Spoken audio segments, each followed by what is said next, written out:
Belt देखो कैसे पेट के ऊपर बांधी हुई है, भोंदू कहीं के। सर, हम बाकियों की तरह कूल क्यों नहीं है? कैडेट, हम बाकियों की तरह नहीं हैं, हम नेशनल कैडेट कोर्प्स हैं। We are in second line of defence. I am clear? Yes sir. How's the जॉर्ज? हाउस द गॉडडैम जॉर्ज? मैंने इसीलिए एनसीसी ज्वाइन की थी क्योंकि मैं इंडियन आर्मी में जाना चाहता था। आई एम सॉरी सर, लेकिन आपकी सुपर पावर्स क्या हैं? I am Indian army. लेकिन बहुत जल्द मुझे मेरी औकात पता चल गई थी। जवान, ये क्या कर रहे हो? दुश्मन सामने है, गोलियां चलाओ। ये सर, क्या करूं? कैसे लाते हैं इसे? हाँ, थाए थाए थाए। अबे थाए थाए करने आता है यहाँ पे? नहीं सर, सॉरी सर। सॉरी नहीं बोलना, ग्राउंड के चक्कर लगाना। लगाओगे? Yes sir, I can do this all. Dick Grayson. हाँ भाई, डिक ग्रेसन है बैटमैन का सबसे अच्छा रॉबिन, जो फेमस है अपने। बट तुमने तो बोला था यार माल दोगे मुझे थोड़ा। अबे माल देगा मेरा घोड़ा है हमारे पास से एक, रेस में कैसे उतारूं? अबे तू काम कर, झुक जा और पीछे से मैं तेरी कान पे मारूं। ये सब करने आते हो कॉलेज? ये कोई मंडी दाना है? मंडी दाने से लाई हो ये? इससे अच्छी तो कबूतर की मिट्टी। मेरे देश की मिट्टी सोना उगले उगले हीरे मोटी होगी है खा खा के। तो तू कौन सा टॉम क्रूज है? शर्ट पहनी है फैंसी सी, आता जाता कुछ है नहीं और करने निकला है एनसीसी। मेरी एकेडमिक लाइफ का बेस्ट एक्सपीरियंस। बैक टू 2014, मैंने बॉलीवुड मूवी से इंस्पायर्ड होकर कॉलेज में बहुत ही ख्वाहिशों के साथ एडमिशन ली। बट 80,000 के शूज है, 80,000 के, तेरा घर जाएगा इसमें। ओह बॉय, बहुत जल्द मुझे रियलिटी का पता चल गया था। पढ़ाई में 0, fashion sense -10, confidence -infinity। Reality is often disappointing. लेकिन एक दिन अवतार कहाँ जा रहा है? एनसीसी में एडमिशन लेने। NCC? Soldier boys army thug life. मुझे मिल सकते है क्या एडमिशन? हाँ हाँ, क्यों नहीं, आजा। सर, मैं एयरविंग ज्वाइन करना चाहता हूँ। फिजिक्स केमिस्ट्री में कितने नंबर आए थे? वो क्या होता है? तू आर्ट्स वाला है ना?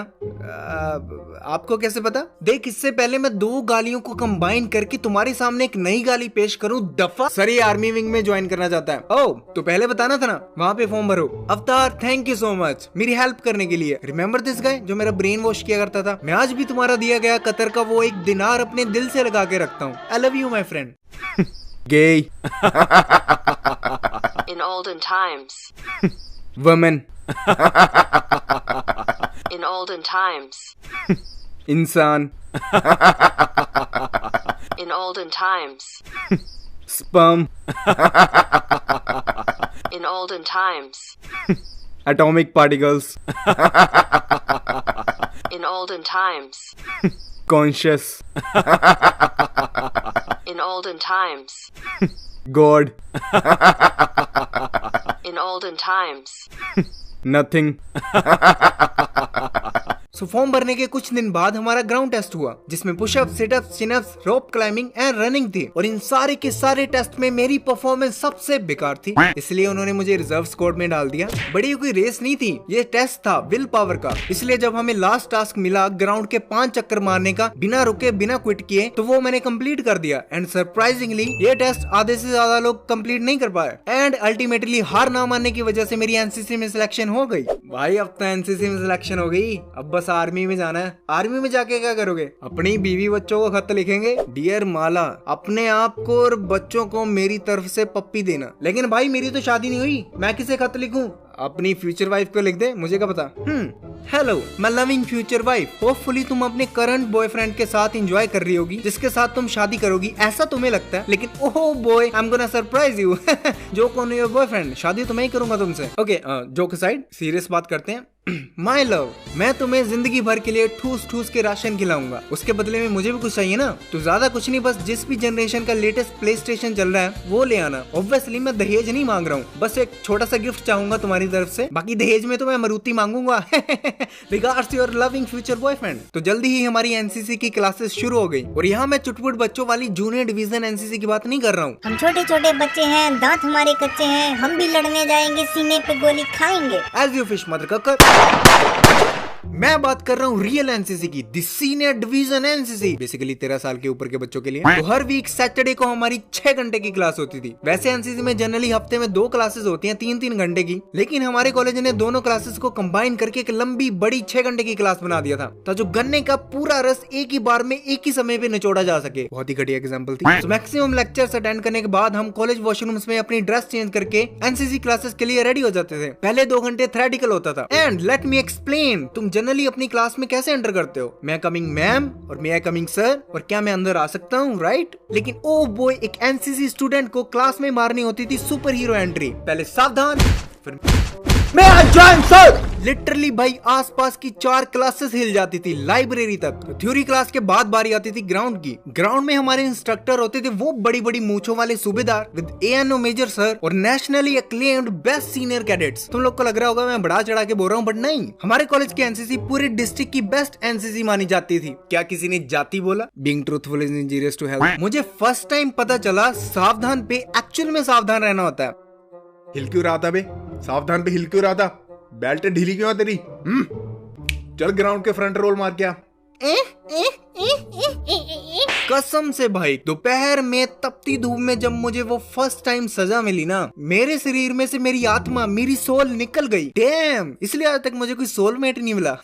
ओके, बेकार जोक था। तो सारी दोपहर हम ड्रिल करते, अपन ड्रिल करते, तुम चिल करते, अनुशासन सीखते, एकता सीखते, चीखते चिल्लाते, और जो भी हमारे सीनियर्स बेसिकली हमें बोलने को कहते वो हम करते। और लाइफ में फर्स्ट टाइम मुझे एक्चुअल मीनिंग पता चला ऑर्डर मारने का। देखो, अगर तुम्हारे सीनियर तुम्हें बोल देना कुएं में जाके कूदो, तो नेक्स्ट सेकंड तुम कुएं में होने चाहिए। आर्गू करना तो दूर की बात, ऑर्डर मिलने के बाद तुम अपने सीनियर से आंख भी नहीं मिला सकते। हालांकि हमें कुएं में कूदने के लिए बोला नहीं गया, ऑब्वियसली यहाँ पे बैठ के वीडियो थोड़ी बना रहा होता। Being dead is injurious to health. और अच्छे से थक के पसीना बहाने के बाद शाम को हमें मिलती थी रिफ्रेशमेंट, जिसमें हमें सैंडविच, बनाना, कोल्ड ड्रिंक, पेस्ट्री और कई बार समोसे भी मिलते थे। और ये सबका फेवरेट पार्ट था। और ये सब कुछ हमारे टीचर खुद के पैसों से दिलाते थे, क्योंकि सरकार ने एनसीसी स्टूडेंट्स के रिफ्रेश फंड को बंद कर रखा है। इसी वजह से हमारे बैच के बाद किसी को आज तक रिफ्रेशमेंट नहीं मिली। Set life for NCC student.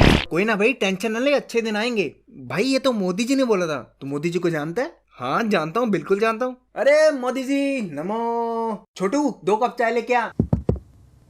10 रुपए साहब। Being comic is injurious to life and family. तुम में से फायर किस किस ने किया? ना मैं पबजी फ्री फायर की बात नहीं कर रहा हूँ, मैं रियल फायर की बात कर रहा हूँ। राइट गैस, एनसीसी में फायरिंग के लिए भी ले जाया जाता है। तो जब हमें फर्स्ट टाइम फायरिंग रेंज पे ले जाया गया, आई वाज लाइक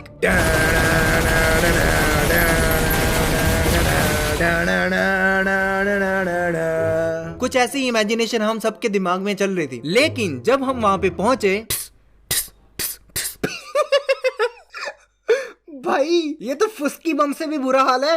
फिर भी पोपड़ी वालों, तुम में से कितने हैं जिन्होंने रियल गोलियां चलाई हैं? चाहे वो गोलियों के नाम पे मजाक था, लेकिन फिर भी बोलने के लिए मैंने 15 गोलियां चलाई हैं। वो अलग बात है, निशाने पे सिर्फ एक ही लगी थी, नकारा बंदा हैंड्स प्रूफ। इसके अलावा हमें 26 जनवरी की परेड पे भी ले जाते थे। दिल्ली परेड की बात नहीं कर रहा हूँ, वहाँ पे 6 फुट से ऊंचे लौंडे जाते हैं। मैं कहाँ 2.5 फीट का बच्चा वो दिल्ली परेड के सपने देखता। बाय द वे, वैसे मैं दिल्ली आया हूँ। दिल्ली आए हो? हाँ आया हूँ। कुतुब मीनार देखा? नहीं। आजा भाई, तुझे कुतुब मीनार दिखाता हूँ। अबे हट यार। तो सर्दियों में सुबह 5:30 बजे उठ के हमें 15 दिन परेड प्रैक्टिस के लिए जाना होता था। बारिश आए, आंधी आए, they don't give A F. मैं 10 दिन तक प्रैक्टिस के लिए रोज ग्राउंड जाता रहा। और 11वें दिन बारिश आ गई, मैं नहीं गया, क्योंकि मुझे साइकिल पे 5 किलोमीटर कॉलेज जाना होता था और तब मेरे पास रेनकोट नहीं था। तो उस दिन मैं नहीं गया और नेक्स्ट डे से मैं परेड से बाहर था। अगले 3 दिन तक मैं एज ए बैकअप साथ में जाता रहा। एंड फाइनल परेड के 1 दिन पहले एक बंदा परेड करते करते बेहोश होके गिर गया। एंड ओ भाई साहब, उसे जो गालियां पड़ी, जी हाँ, बेहोश होने पे पानी नहीं गालियां मिलती हैं। सो पोपड़ी वालों, गलती से भी हिला के मत जाना। तो उसकी रिप्लेसमेंट के लिए ट्रायल हुए और अल्टीमेटली मैं फाइनल परेड के लिए सिलेक्ट हो गया। और मेरा यकीन करो गाइस, मैंने खाने में बिल्कुल भी बेहोशी की दवाई नहीं मिलाई थी,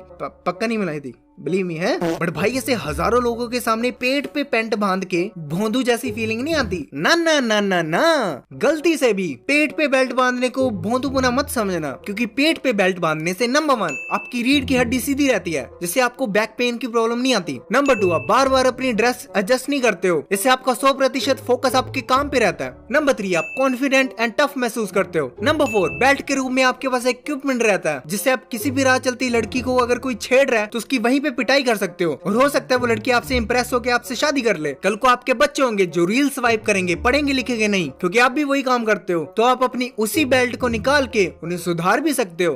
यू वेलकम। एंड इन सब के अलावा मैंने 3 कैंप्स भी अटेंड करे हैं, बहुत मस्ती करी थी, वो बहुत ही गजब स्टोरीज हैं, उन पे एक सेपरेट वीडियो बनती है, आप पार्ट 2 बोल सकते हो, जो मैं थोड़ा रुक के लेके आऊंगा। एनसीसी का इम्पैक्ट मेरी लाइफ में बहुत तगड़ा रहा है। एक इंट्रोवर्ट का होदा एनसीसी में जाके एक लीडर बना जिसने 62 कैडेट्स की कंपनी को लीड करा। बट ये सारी स्टोरीज नेक्स्ट टाइम के लिए। इन दी एंड एक सोल्जर की लाइफ बहुत टफ होती है यार, मैंने बहुत करीब से देखा है, सो रिस्पेक्ट देम। जय जवान जय किसान। Being dead is injurious to health.